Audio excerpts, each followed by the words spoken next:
Jésus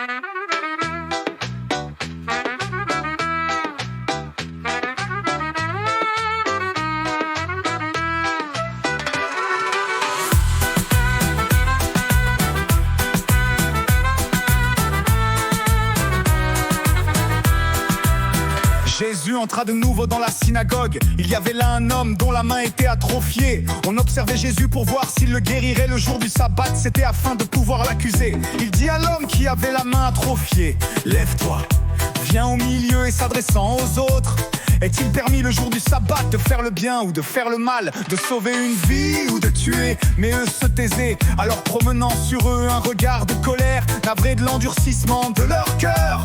Il dit à l'homme étend la main. Il l'étendit et sa main redevint normale. Puis il gravit la montagne et il appela ceux qu'il voulait. Ils vinrent auprès de lui et il en institua 12 pour qu'ils soient avec lui et pour les envoyer proclamer la bonne nouvelle avec le pouvoir d'expulser les démons.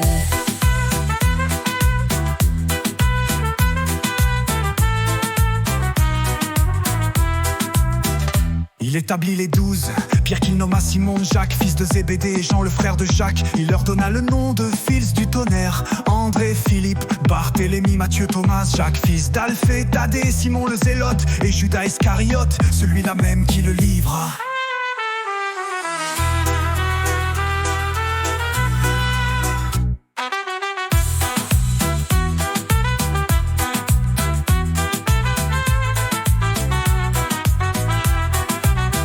Les scribes qui étaient descendus de Jérusalem disaient: il est possédé par Belzéboul, c'est par le chef des démons qu'il expulse les démons. Les appelant près de lui, Jésus leur dit en parabole: comment Satan peut-il expulser Satan? Si un royaume est divisé contre lui-même, ce royaume ne peut pas tenir.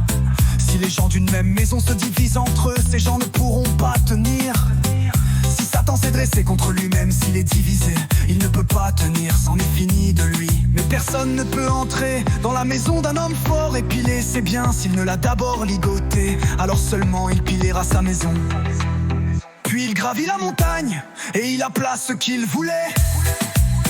Ils vinrent auprès de lui et il en institua 12 pour qu'ils soient avec lui et pour les envoyer proclamer la bonne nouvelle avec le pouvoir d'expulser les démons.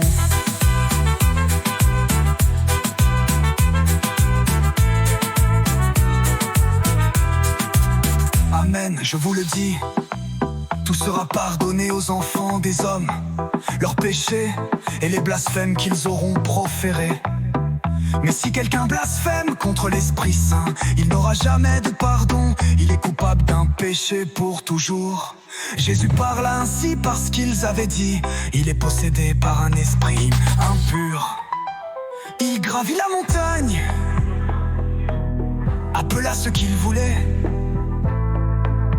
en institua 12.